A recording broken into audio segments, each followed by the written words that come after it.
Welcome to the InstantCast presented by the Pewtercast. I am Brent Allen, one of your hosts. Here with me is Ren Dax, our co-host for the evening. Ren, how's it going, man? Coming off this game here where the Bucs just played the Jags in preseason game 2, winning 12-8. What's going on, buddy? Hanging out, being cool. Most of the things that I saw or wanted to see improvement in this game and the next, it came to fruition. So the Bucs were a little lucky as far as the score, but I'm pleased overall by the effort, offensive and defensively. Yeah, it even in a preseason game, winning helps mitigate a lot of the stuff that might have gone a little bit wrong. Helps you feel a little bit better about it, for what you're doing. Want to take a quick moment and shout out everybody who is joining us live in the chat room there at mixlr.com/the Pewtercast. That's MIXLR.com/the Pewtercast. Lots of familiar names in there. We actually looks like we got a couple of new guys in there. Lots of fun conversation happening in the chat room. We'll be bringing some of that out into the show tonight as well. But hey, listen, if this is your first time joining us for an Instant Cast, here's the deal. Here's how this works. This is right after the game, so our emotions and our feelings and what we've seen is fresh coming off. So you guys are completely welcome to call in. The number is 864-729-BUCKS. That's 864-729-2827. You guys can call in. We'll definitely talk about the game. I've got a list of stuff I'd like to talk about. I know Ren's got some stuff he wants to talk about, but we'll talk about really what you guys want to talk about. So you guys can do that. The phone line is open. I will take a moment just to say this. If there are any technical difficulties tonight, I ask you guys to bear with me. I am actually just coming in off the game, so let's make sure that all this works. See who we got here. You are on the Instant Cast with Brent and Ren. Who are we talking to tonight? Hi, what's up, guys? This is Mike, a.k.a. TB Bucs fan on Twitter. Hey, Mike. Hey. We got an email from you this past week. Mike, are you calling from Tampa itself, or where are you calling? We like to kind of get to know where everybody's from. Yeah, Wesley Chapel, a little town to the north of Tampa. There you go, Mike. There you go. Mike, man, talk to us, buddy. What you thinking about this game? I was just watching ESPN, and they had Doug Marrone on there talking about how disappointed he was with the quarterback play. And you know what? Those are problems that we don't have right now. So regardless of everything we saw at the end of the game, Winston 21 for 29. I couldn't be happier with what I saw from that. Yeah, I got to tell you, Doug Marrone is not the only one who is disappointed in the quarterback play over there. Just sitting in the stands, all of the fans are disappointed in the quarterback play. I don't know if anybody saw it. I actually tweeted out a picture of a buddy of mine who went with me. He's quote unquote a Jags fan. It's kind of the home team, so he goes with it, and he has a Bortles jersey, and he might be burning that a little bit later on tonight. It did not look good out there for him. I was at work when the first team was on, so I didn't get to see a whole lot of it. But from what I saw, the defense didn't have to do a whole lot because Bortles was helping them. Yeah. Yeah, I think the fans started booing them by the second drive. Like when when the second drive stalled, I think they were booing, and then it didn't help that the drive after that, one of the receivers wide open, and he just dropped it about 5 yards too short. Mm-hmm. And it fell at his shoelaces. Yeah, Bortles didn't look good. Our offense did. The thing that I was most happy about was the run defense, pretty much through the entire game. But definitely I wanted to see the starting defense be a little stiffer because Cincinnati sort of ran it down our throats. But they stepped up big tonight, mm-hmm. And Jacksonville, even though they didn't have Leonard Fournette, they still had all the guys they had from last year. They paid Chris Ivory a lot of money last year.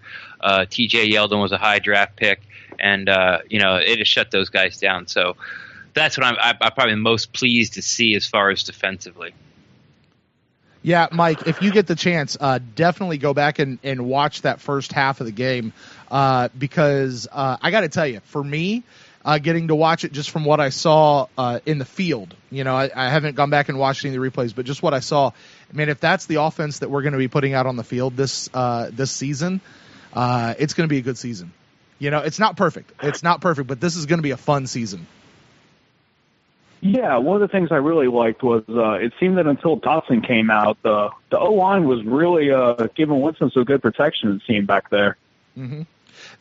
Even once Dotson came out, and I think it was Beninock who came in after him, at least for that first couple of series, I honestly thought Beninock did fine stepping in. And you guys can correct me if I'm wrong if that wasn't Beninock. It was hard to tell there.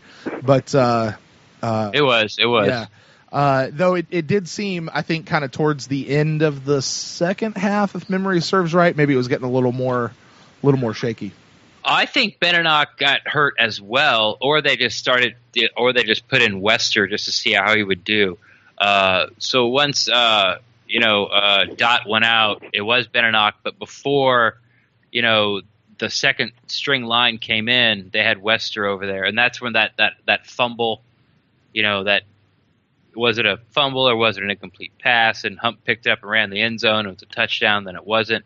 That whole play, that was Wester was in then. So, but I thought the pass protection was excellent, especially, even when Beninock was in there. What Jameis had all day back there, he was just throwing darts, and it was scary. Plus, you got to see O.J. Howard. You got the ball thrown to him 3 times. Yes. And I tell you what, I think we're going to have a thing on this next Hard Knocks thing after Jameis tried to throw while falling to his backside. I think we're definitely going to see Cutter lay into him on the next Hard Knocks. Yeah, I think everyone thought that. When they're watching that conversation on the sidelines, everyone's thinking in their head, like, I can't wait till Hard Knocks next week to hear what they're saying. I like how he's hard on him. He doesn't pamper him. And I don't think Jameis wants to be pampered either. Yeah. Now let me ask you about that because we were talking about it in the stands. Do you think there's anything to where earlier we saw a sack on Bortles and the sack was saved by Bortles? He kind of flipped it out to whoever their running back was at the time. Do you think maybe Jameis kind of saw that and was trying to do something similar of like, he knew he was getting ready to get sacked and instead of eating it, he was trying to save it. Do you think that had anything to do with it?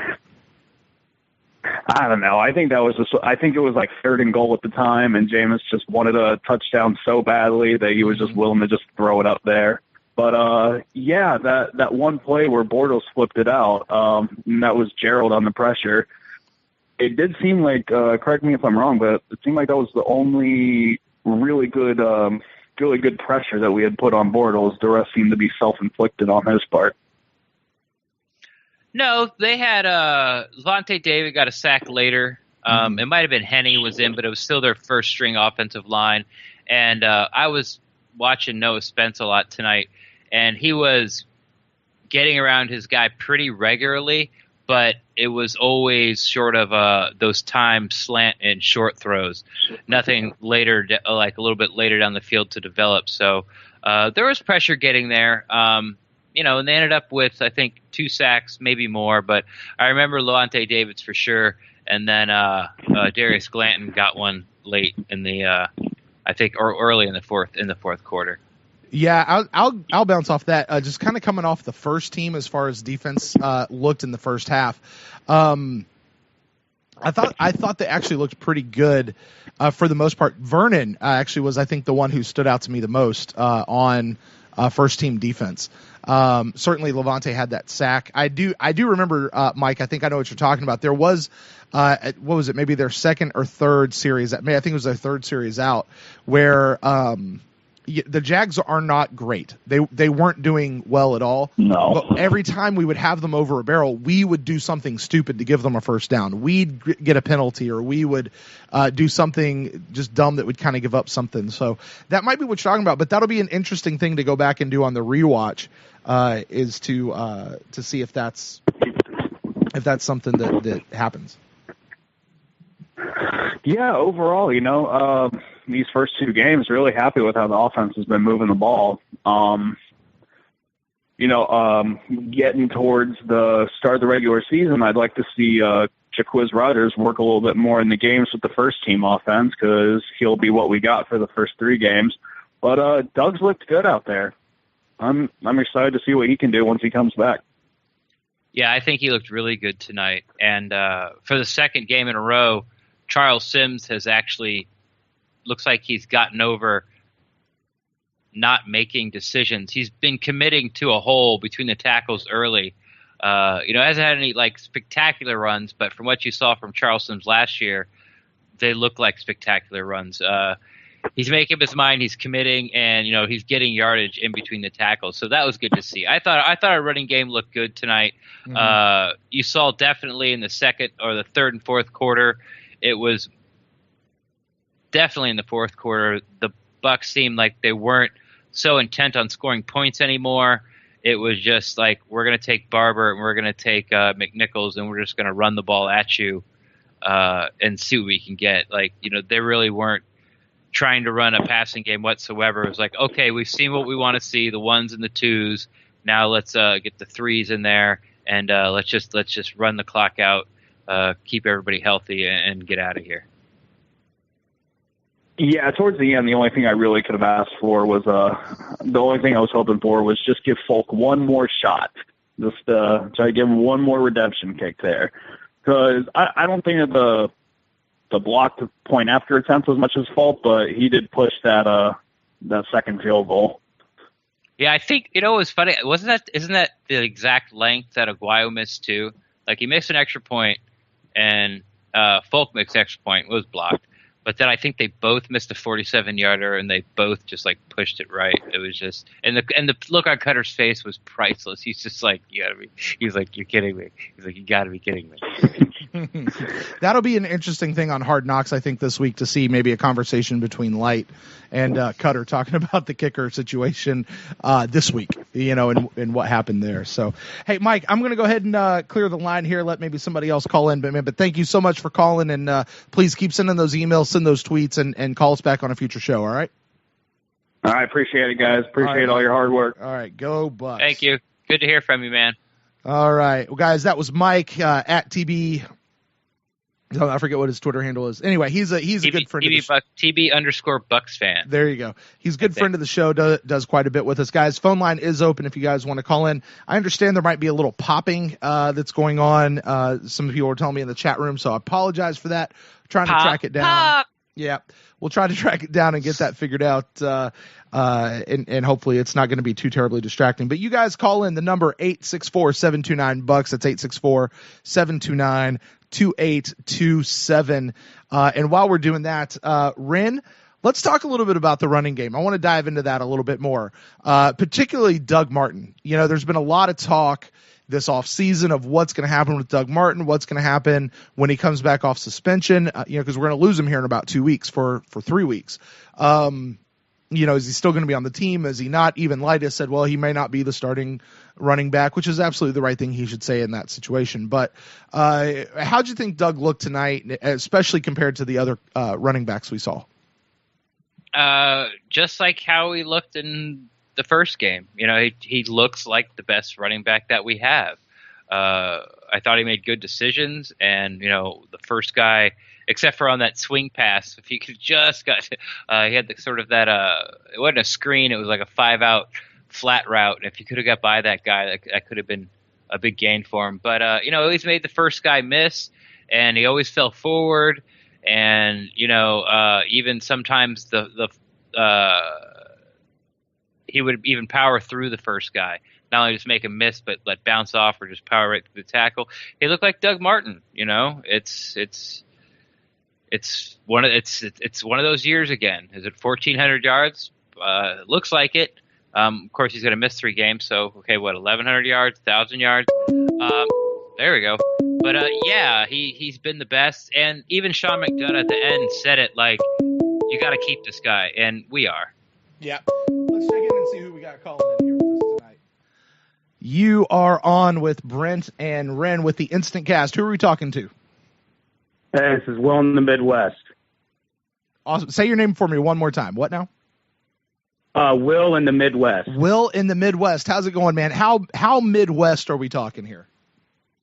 Like Iowa Midwest, but not like backwood Iowa Midwest, but like Metropolitan New York. Midwest. Yeah. In these areas, yes, it would be considered New York. Nice. Does Iowa really have backwoods? Like, do they have woods at all? That's a good question. Yeah. Oh, yeah. Oh, yeah? It's not like That's just where like you have all the kegs, cornfield-ish? the keggers when you're in high school and first in college Okay. and stuff. You got to hide out somewhere, huh?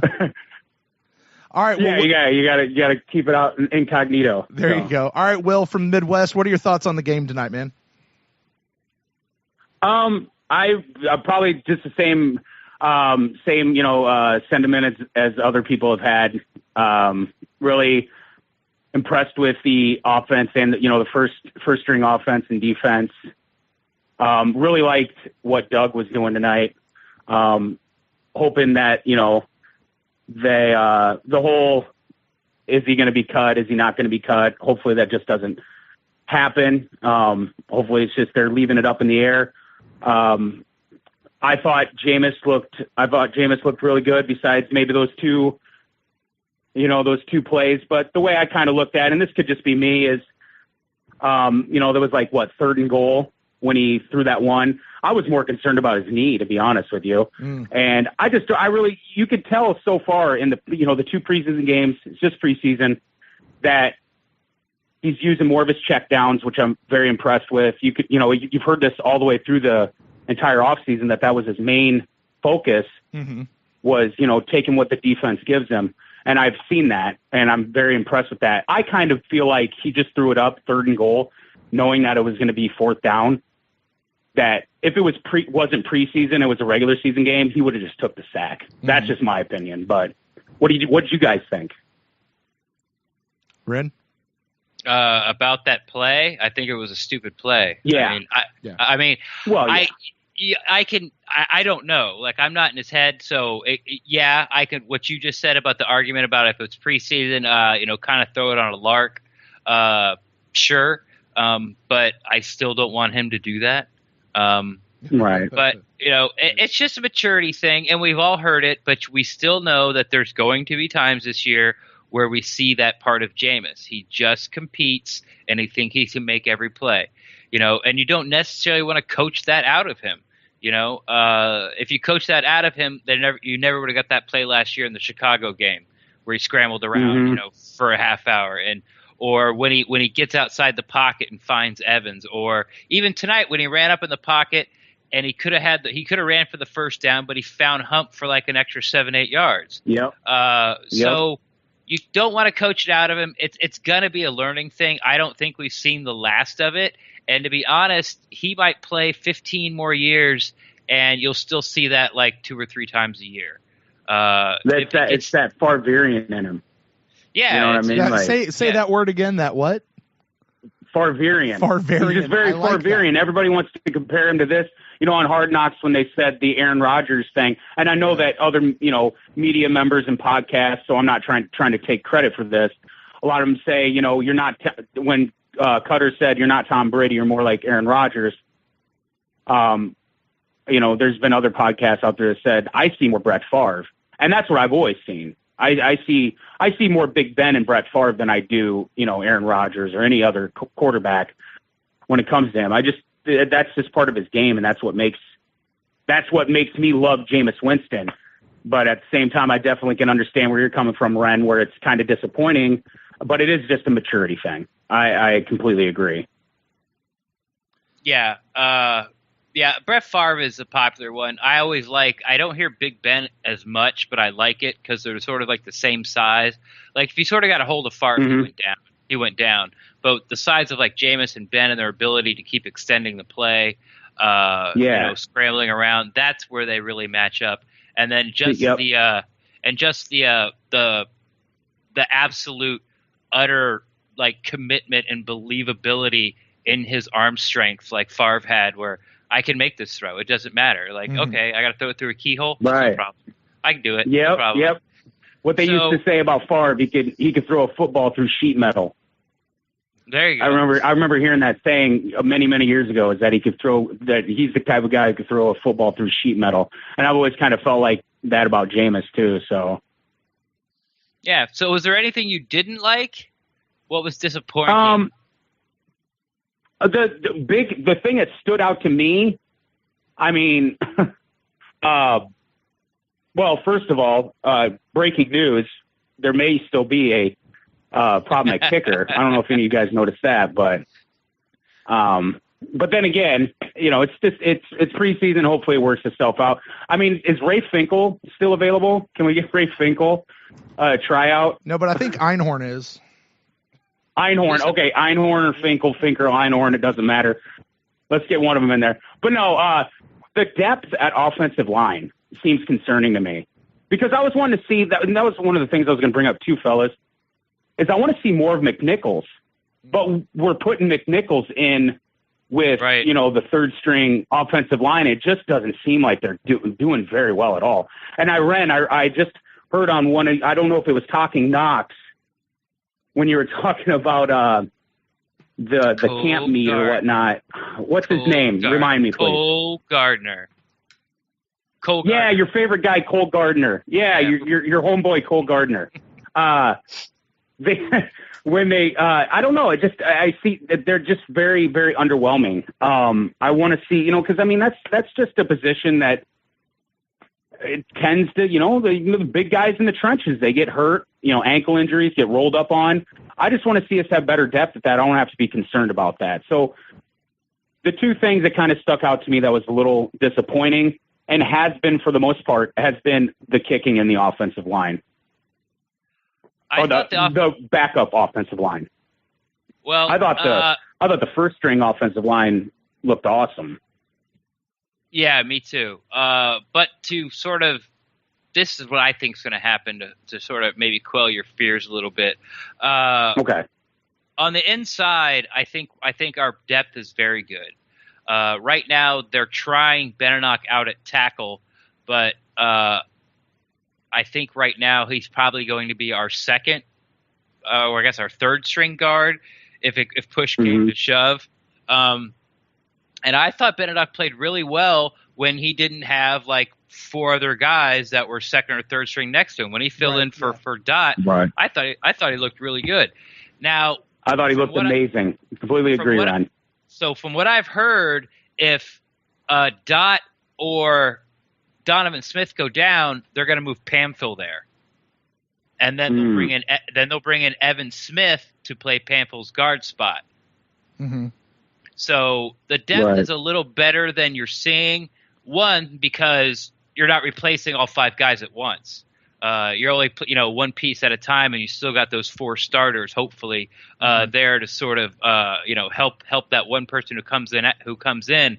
But if a tackle goes down, then you got Pamphil, who is very consistent, and then you bring in Evan Smith, who has 30 plus starts in the NFL, like 40 plus starts in the NFL at center and guard. So the long term depth, the third string depth, yes, they're pretty rough. I agree. But as far as like filling in one guy at a time, I think actually offensive line is one of our stronger, our deeper positions. Yeah, I actually was while I was watching the game, I was thinking Benenoch was one that obviously stuck out to me. I was impressed by him, but I was kind of thinking the same thing, Ren. If we were to plug him in with the other starters, then they probably work better as a unit as opposed to, second and third string all working, potential people are going to get cut. Because, the offensive unit works or the offensive line works as a unit. If it doesn't have the right pieces, then it kind of falls apart. But real quick, guys, what about Beckwith and Darius Glanton? Glanton looked like he was like, how many linebackers do you think this team's going to carry? You want me to take this one? I think 5. 4 or 5. Does that sound about right? 5? Well, Ren? last I know you guys did that. I know you guys did that podcast where you broke it down, who you thought and how many are way too early roster prediction. Yeah, that one. That was a good one. Yeah. Last year they kept 5, but they had Daryl Smith, who was actually the backup to Will and Mike. So he started at Sam, and if David or Alexander went down, he was going to be the backup. And then the other guy they carried was Lynch, and they carried Glanton. So they only carried 5, but that was because Darryl Smith gave him that versatility. Now they're trying to do the same thing. If you notice, they're trying to do the same thing with Beckwith this year. Like they're training him. They're getting him on the field at Mike because that's the hardest one to learn with all the defensive calls. And then he's going to learn the will. But as of right now, since Bond hurt himself, he's starting at Sam, and he had a couple of good plays tonight. Once again playing along a much better group of 11 or 10 guys around you. It's a lot, it makes up for a lot of your mistakes, or hides a lot of your mistakes. But so how many? I think they're going to go. They're probably going to want to go with 5, but I think they're going to carry 6. And Glanton has been a guy. Ren. I'm talking to myself. Brent will attest to this. That I've been high on Glanton since like last year. Yeah. Right. And we really don't get to talk about him because, you don't see him a lot. But tonight he flashed a couple times, and I was really glad to see that. And, so I've been high on Glanton. I actually was a little bummed out when, they got Beckwith, and they're talking about Beckwith and Bond at Sam, and I kept going in the back of my head like, well, what about Glanton? But, he's not a Sam linebacker.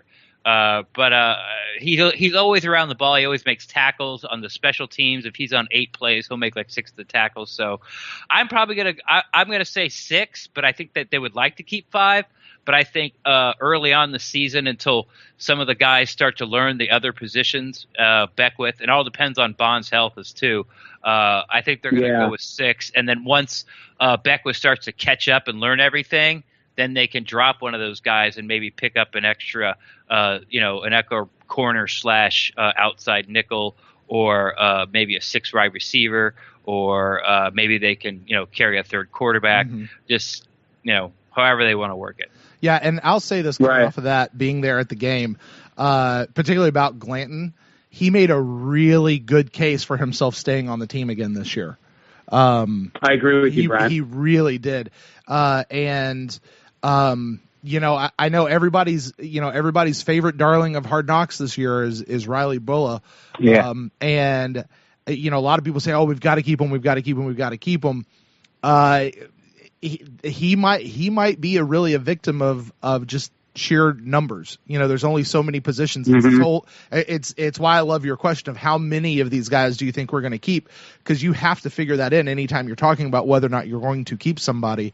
It's possible we could see him come back on practice squad or maybe a little bit of depth while Bond is hurt, but unless Bulla really can outplay a guy like Glanton, and Glanton played really, really well tonight. I'm just saying, for Bucs fans out there who are loving Bulla, just prepare yourselves, guys. I know we all love him, but just prepare yourselves because there's only so many of these linebackers we're going to be able to keep. I think Bulla's I'm trying not to get attached to the guy that much. I mean, he's definitely a good personality. I love his leadership qualities, but I just think he's going to be. He may very well be one of those hard cuts for for Hard Knocks, so I'm not looking at it like that. But yeah, hopefully practice squad. But I don't think. What were you going to say, Ren? Sorry. It's okay. You're the caller. I don't think he's going to make I don't think he's going to make the 53 man just because we're too deep at linebacker. There's too many guys that are too fast.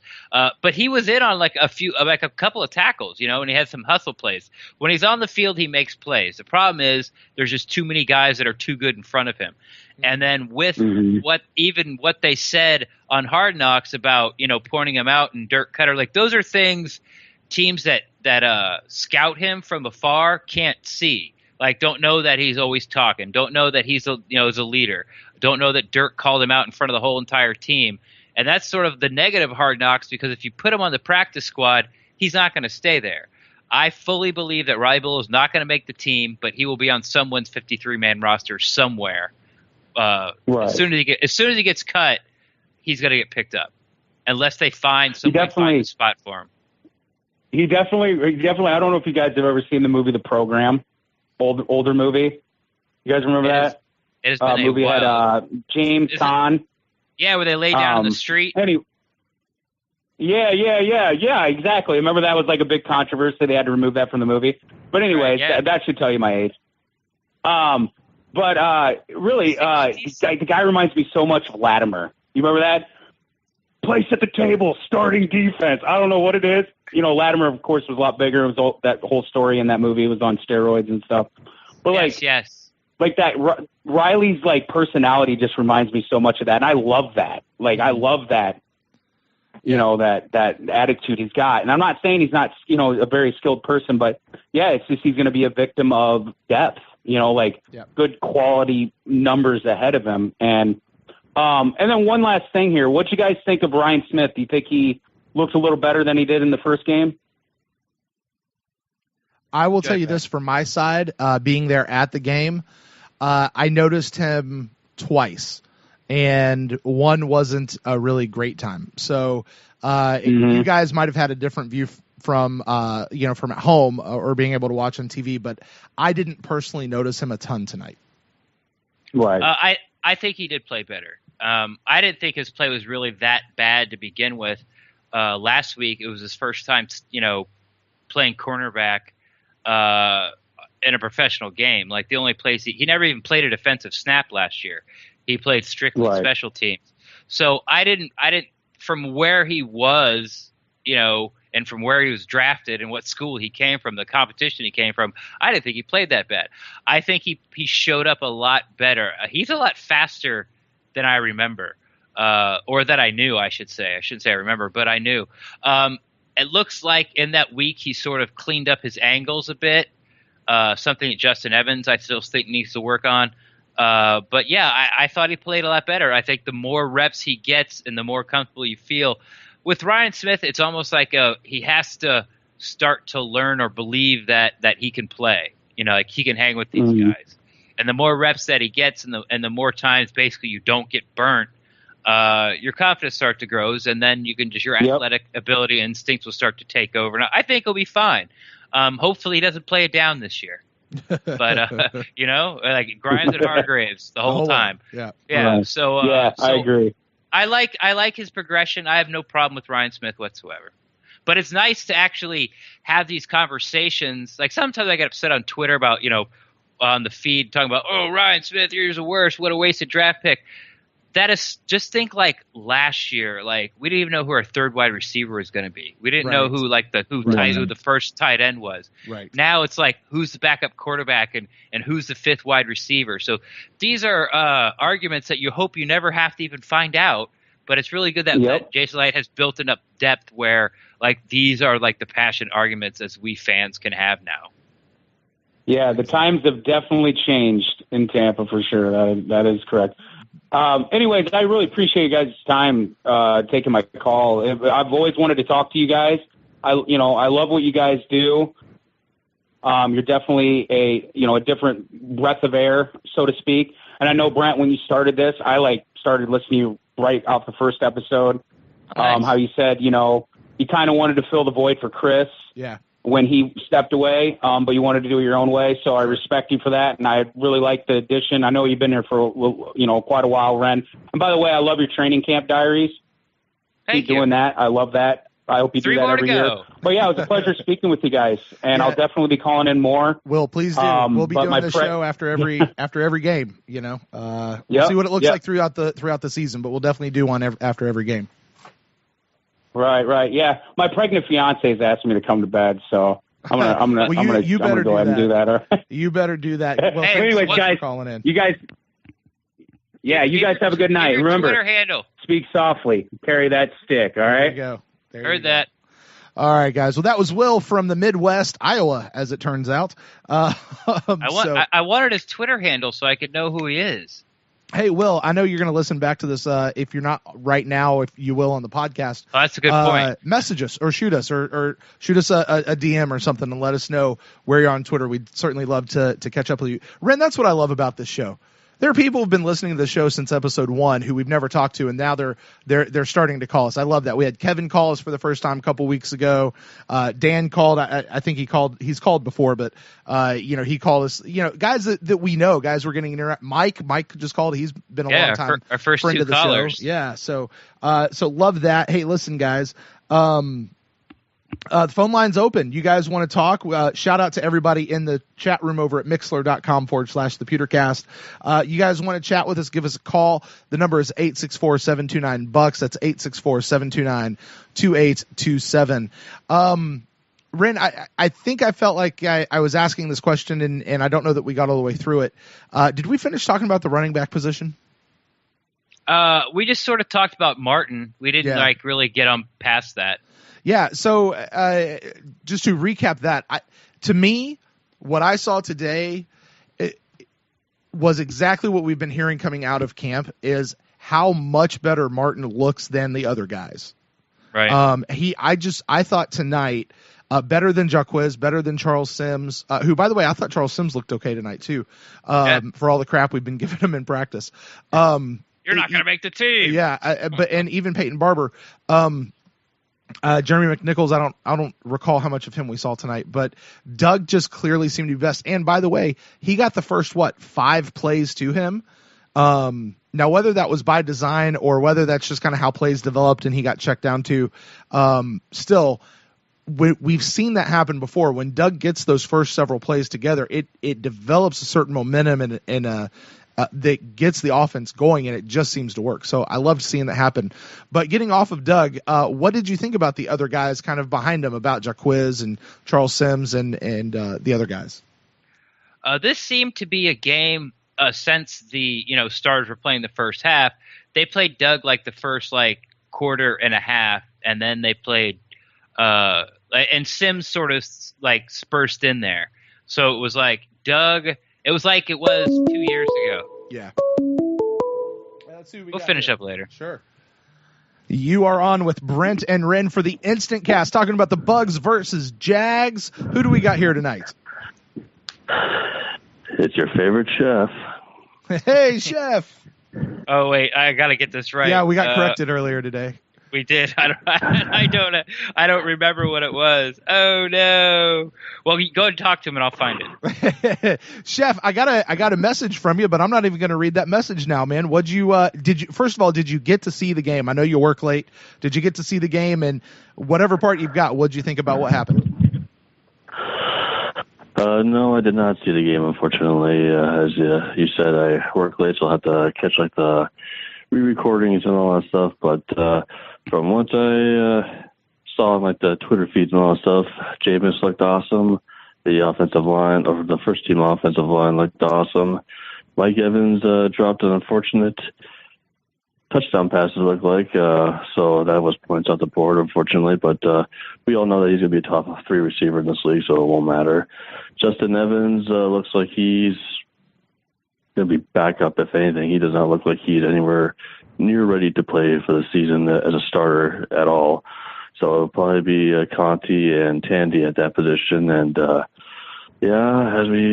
we thought the kicking woes were going to be a little bit more solved, but it still seems like the kicking problems are existing alive and well. And kind of like what Light said earlier, I think it was maybe a week or two ago, he was hoping that a kicker for this season was on the roster, but he wasn't sure. So all I can say is Pat Murray still out there? Maybe we should go give him another look. Yeah, I think isn't he tied up with the Saints right now? I think he is. I think he's under contract with that. But hey, listen, before you get there, Justin Evans, let's talk about him for just a second. I'm okay if he's not ready to go for this season as a starter. Me too. Because I am okay with what I see coming out of Tandy and Conti so far this offseason. Now, will that continue? Will that play through the entire season? Who knows? But right now, I'm actually okay with that and allowing our number 2 draft pick to develop and to get that NFL experience to get to that spot, and to even have Wilcox in there who's continuing to churn it up and kind of keep things fresh and push those guys. So I'm okay. I think what you're saying is true, and I'm okay with it, if that makes sense. Yeah, me too. Me too. I'm just hoping that we didn't reach again on a second round pick, which obviously is still way too early to determine that. There's still plenty of time for Evans to get his old tackling issues figured out and all that stuff. He's got great coaches and all that stuff to help him out with that.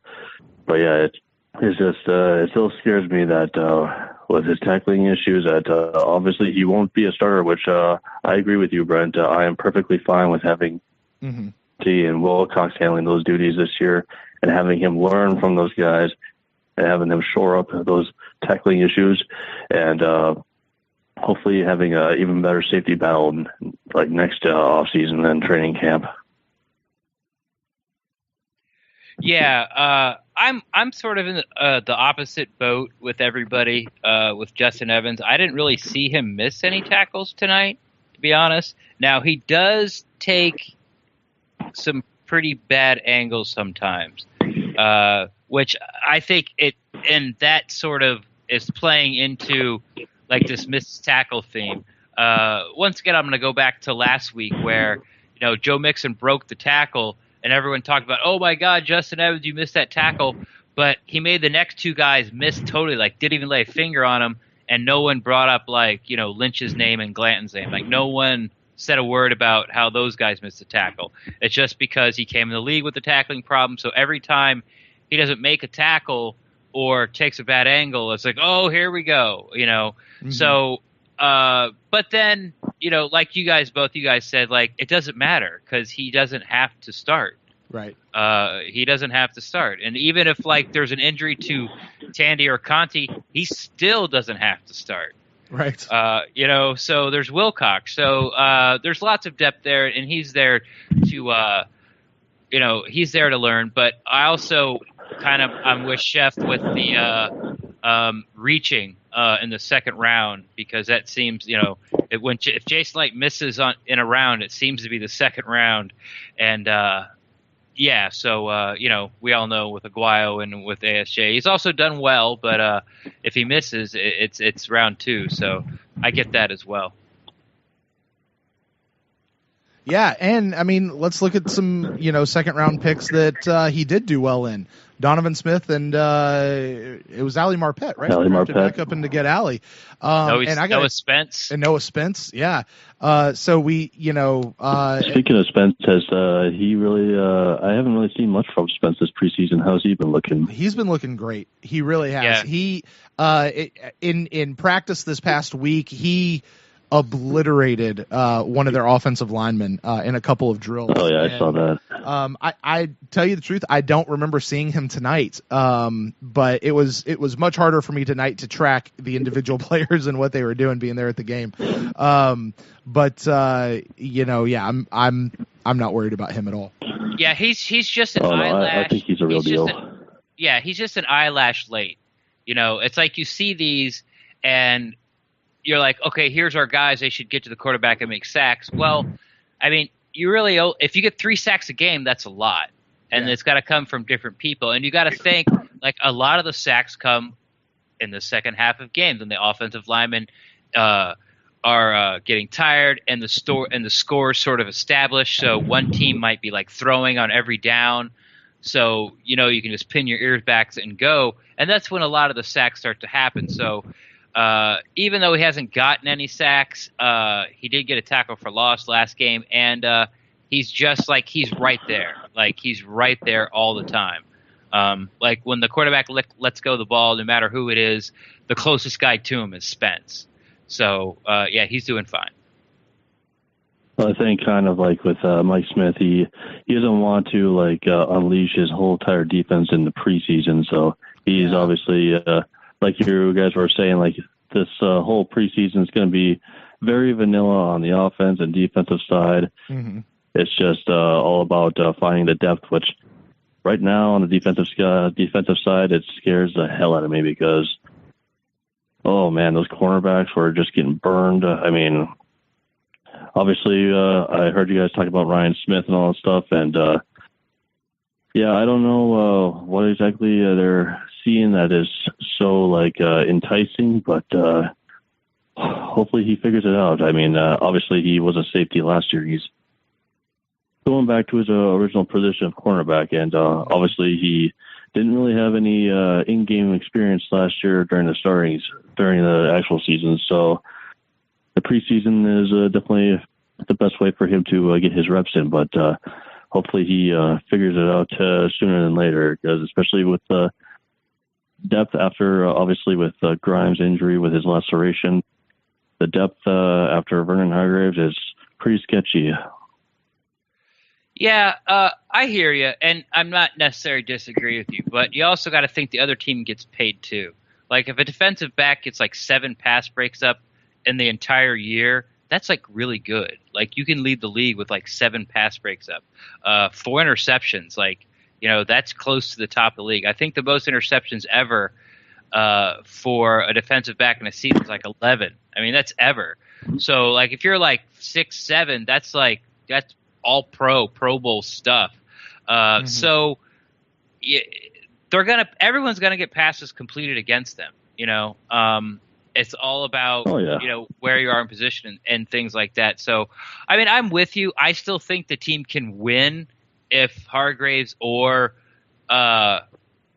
Grimes goes down and they bring in Ryan Smith. Now, if both of those guys go down, then you know. It's going to be a little worry time, yeah. Yeah, we have to score a lot more points to keep competitive. But as of now, you know, once again, sort of like, you know, we were saying to Will is, you know, I'm much happier to have these sort of worries than who the starting tight end is and who's going to play like left guard and things like that. So it's better than it was last year. I will say the Jags are definitely worrying right now when it comes to their quarterback. Thank God we don't have those problems. You know, I think you are the second person who has called in tonight and said that exact same sentence. It only took 39 years. And here we are. Yeah. We did it. Yeah. And I will say, I don't know if you guys have watched Dirk Crowder's press conference, but he told kind of like everybody was like saying that like he's going to lash out at Jameis for that stupid play that he tried to do that almost got picked off. Thankfully it didn't. But he said, elite quarterbacks do not do that. And yeah, Winston, even in his press conference, was just like saying he's beating himself over that, saying he knows he can't do that, but he just felt like he started off hot that maybe he could make something happen, which he knows that he needs to stop that. It was just a bad decision. It was a split second bad decision that he made, and I don't know if they showed it on TV or not, but when he was walking off the field, you could tell he was pissed at himself as he was walking off the field after that, because he knew it was a bad decision the whole way around. So, I'm just glad that he acknowledges his mistakes. Oh yeah, he's always done that. But the camera from the field was like right over Dirk's shoulder, and Jameis was walking off the field, and so they were locked eyes for like 15, 20 yards. As like Jameis had to walk over to Cutter, and Cutter's just sitting there just waiting. I mean, it's like the quarterback walk of shame is what that is. Yeah, he's just like, oh God, like look what I did. But that's like a maturity thing. Basically, he was feeling it. He was like, wow, I'm really hot right now. Like, look at my passes, wherever I could put the ball anywhere I want to. And then, you know, it was just he saw Mike Evans and like, oh, I'll throw it up and Mike will get it. And that's sort of the maturity factor I was talking about earlier. It's like eventually he'll get to the point where he knows that even though maybe he can make that throw, the percentages are really low and it's a dumb idea and he'll eat it. But, you know, hopefully it happens this year. But, you know, like I said, you might be seeing like that play 2-3 times a year for his whole entire career. But it definitely his upside outweighs that, you know, infinitely. So it's not really something you want to see him clean it up. As long as this is how I say it, as long as he has somewhere below 14 interceptions, like 14 or below, I'm going to let him do what he wants. I think he could possibly get to like his first year at Florida State. Like he could throw like at least 10 picks. Maybe a little bit less, but Yeah, he's such a gunslinger that there's no way that he's not going to have. I mean, and I don't like saying that, but I just don't know if he's ever going to be like a single-digit interception thrower. You know, and something I think that we fans want to be careful of, because, you know, we have a tendency to do this when, you know, we were talking about it with Justin Evans, right? Like, he comes in with tackling problems, so every time he misses a tackle, it's that tackling problem. Or even with Aguayo having kind of going through all of that, and now Nick Folk comes in, so he misses a kick, and that's that. Oh, now we've got kicker issues. Well, with Jameis Winston, so we know he has an interception problem. If every time he throws an interception for the rest of the year, if we kind of start waving that flag of, he still has this big problem. But what you just said, Aaron, is he's going to throw picks. Like, you can't be a gunslinger like that and not have a few picks thrown. You know, Brett Favre, the guy that we've been comparing him to, he threw, I don't know what his stats were, but I also very much remember. He's the all-time interceptions leader. Yeah. Oh, is he really? Yeah, he is. Is that true? Wow. But that's my point. I think we as fans want to be careful of knowing that a player has an issue, and then every time that issue rears its head, of losing our shit about it. You know, like it just. I mean, if it gets out of control, then yeah, sure, let's, you know, it's something to talk about. But, you know, if it's normal with, you know, as long as it's within those normal things. But that thing that Jameis did tonight was ridiculous, and he needs to hear about that from his coach. So, hey, Chef, I'm going to go ahead and clear the line here, let somebody else call in. But man, thanks so much for calling. I really appreciate you. Got any final thought before I clear you out of here? Well, I did have one quick question, but I'll let that pass so you can clear the line. Okay. But yeah, it was great talking to you guys as always, and I gotta say one thing I saw on Twitter, and I appreciate it a lot from the Buckaholics and from Justin Pulowski wanting to unite the whole fan base. I thought that was an unbelievable gesture to all the fans, and it just makes me love this team and this fan base that much more. Absolutely. I can't agree with you more, Aaron. Hey, you have a great one now, all right? You too, guys. Great. Go Bucs. Right. See you, Chef. You know, guys, I got to tell you, I love what Aaron just finished up saying there. I love that. And I think that's all anyone has really been asking for. And this offseason has kind of been, you know, there has been all these different kind of Buccaneer groups, and everybody started talking about, hey, let's unite. And it's actually becoming a reality. Like, we're actually seeing it happen, you know? And it's taken a while to get all the pieces in place and figure it out. But I love that it's happening. And, you know, I can't wait. I can't wait to see where this goes in the future. It seems like things as a fan base, the different groups, you know, which is okay to have. It's just with all of us coming together, because I got to tell you, it was so great being in that stadium tonight with all the other Bucs fans around. It really was. And there was at an away game, there was a new camaraderie among fellow Bucs fans as we could kind of see each other in a bit of a smattering around the stadium. So it was very, very cool. Media alert. Head coach Dirk Cutter's day after game media availability will be at 4:30. Well, that's good to know. Hey, everybody. It'll be press conferences, I guess, tomorrow at 4:30. So there you go. Now, guys, phone line is open if anybody wants to call in. We are right at our hour. So, Ren, unless we get any more phone calls, you and I can just talk about whatever we want to, and then we'll close out. But, guys, call in, because we'll keep talking to you as long as you keep calling. That number is 864-729-BUCKS. That's 864-729-2827. What do you guys want to talk about? We'll talk about that right now.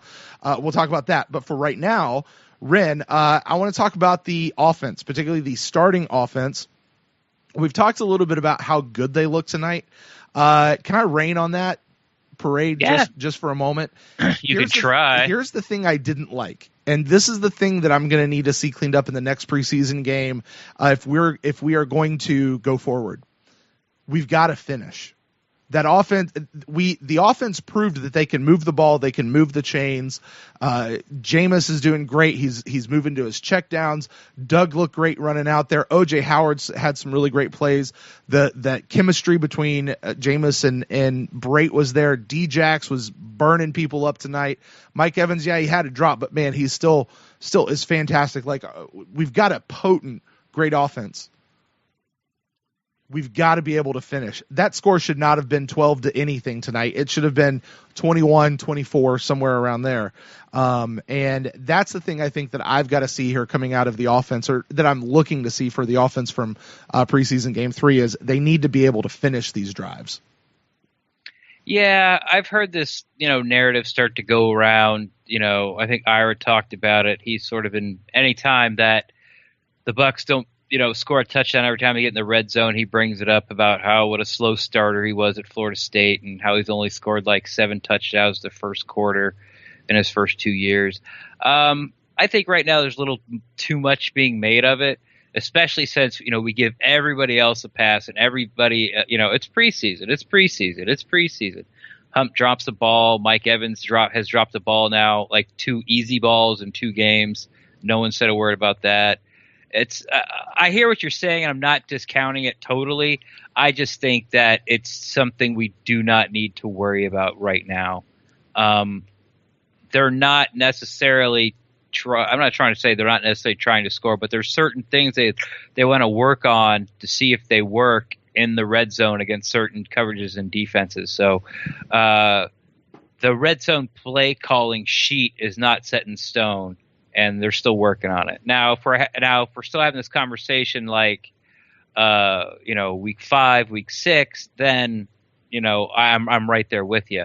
If we're losing games like 15-12 and, it's sort of, we're inside the 20, 4 times, got 1 touchdown out of it. And, that continues to happen, sort of be a theme, then yeah. But right now I'm not, I just feel like it's something to talk about right now because there's nothing to talk about right now. Well, I mean, this was something that I talked a little bit about last year. It may not need to be. I think it needs to be shown next week specifically because that's that preseason week 3 where we're really supposed to see the big stuff that comes out from all of our starters. But I can agree with you to the point of it matters, but it doesn't matter through preseason. But I got to tell you, come that Miami Dolphins game, they've got to finish. They've got to finish. Well, they've got to finish. Yeah. Every team's got to finish. Right. It's like I don't know. I just find it's like, well, how do you win ball games? Well, you got to run the ball, don't turn over the ball. Like those tripes that you hear all the time. Keys to victory: win the turnover battle, protect the football, run over 100 yards, get off the field on 3rd down. Like, you could say that for all the time, and you got to finish. Well, you know what? You don't got to finish. If your defense doesn't give any points, you can win 3-0.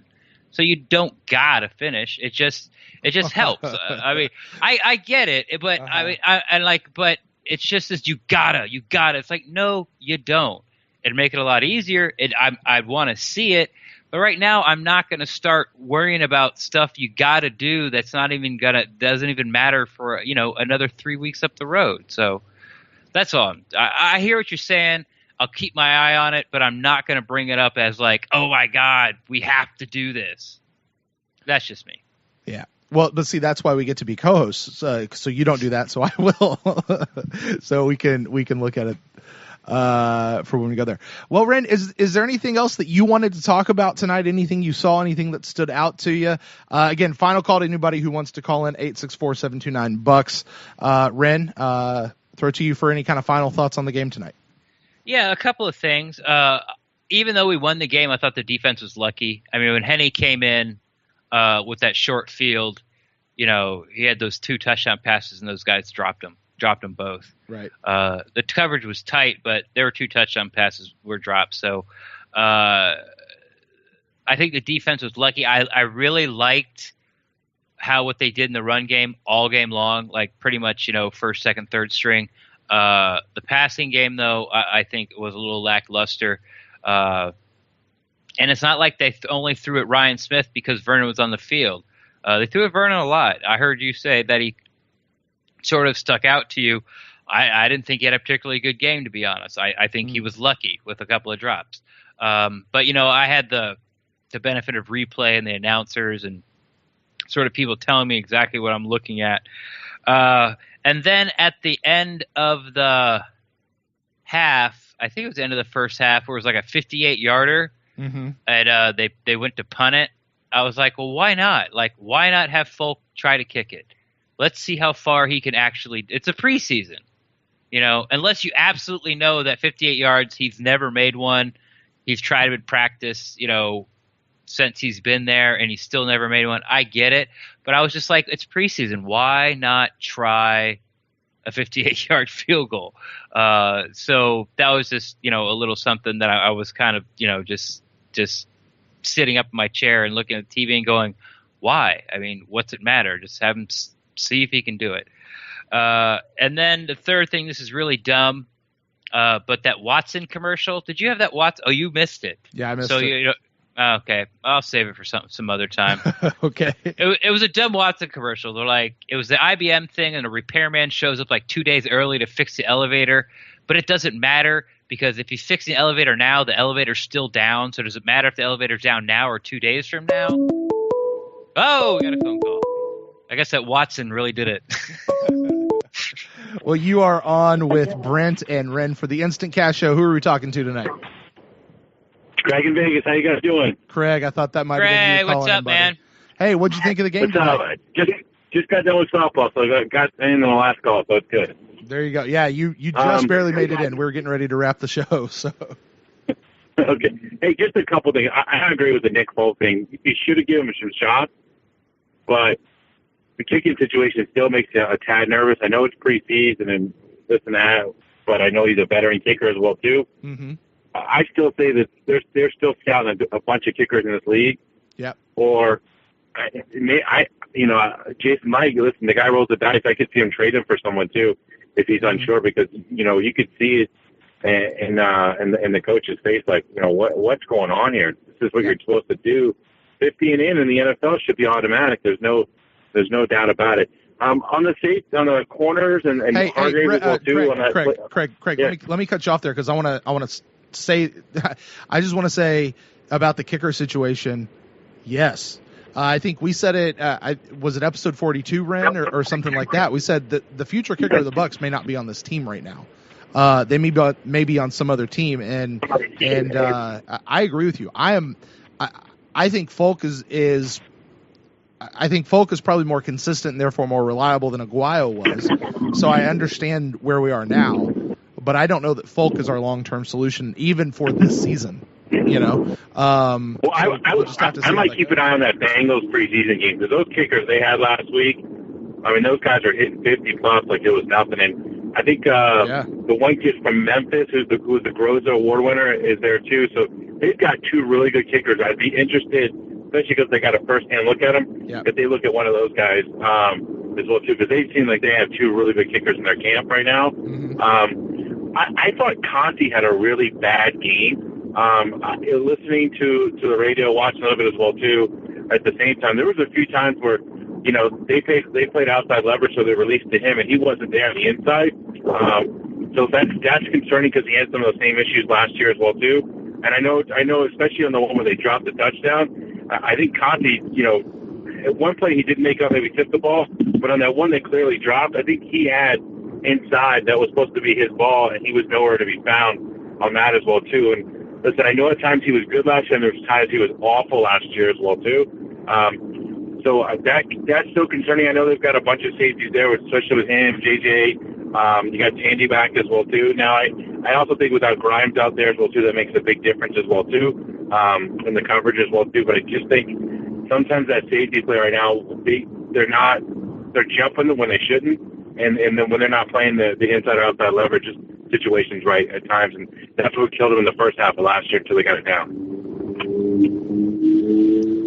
Yeah, I couldn't agree with you more. They are jumping early. And, Conti's, sort of Achilles heel has always been consistency, and it has been, and it's not really been consistency as bad coverage, is more that he takes bad angles.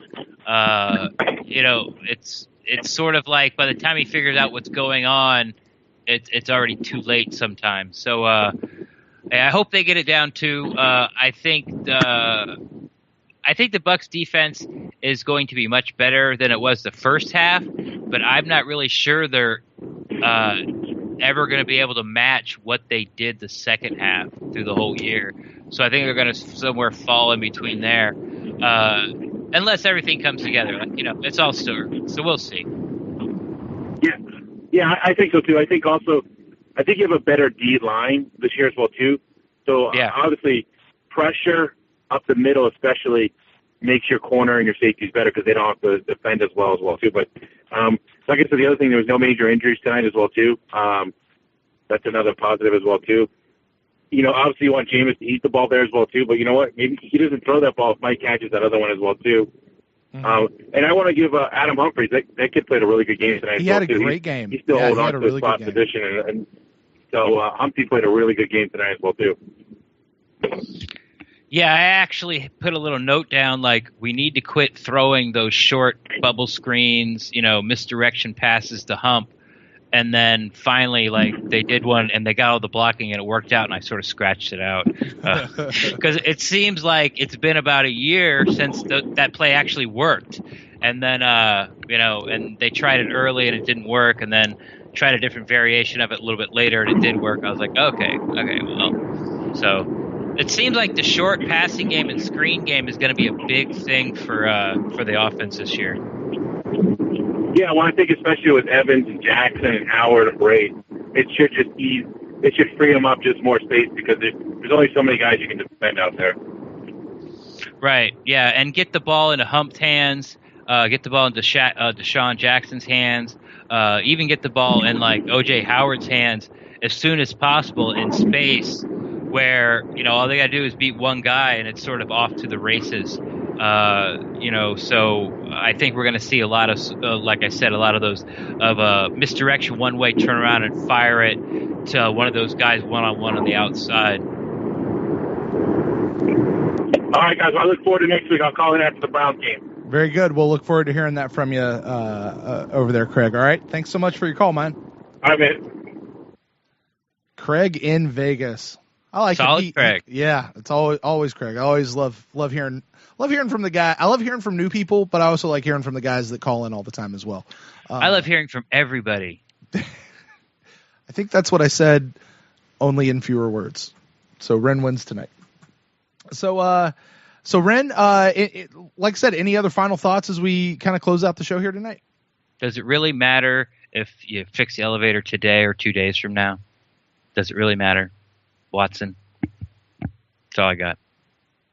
I have no clue what you're talking about.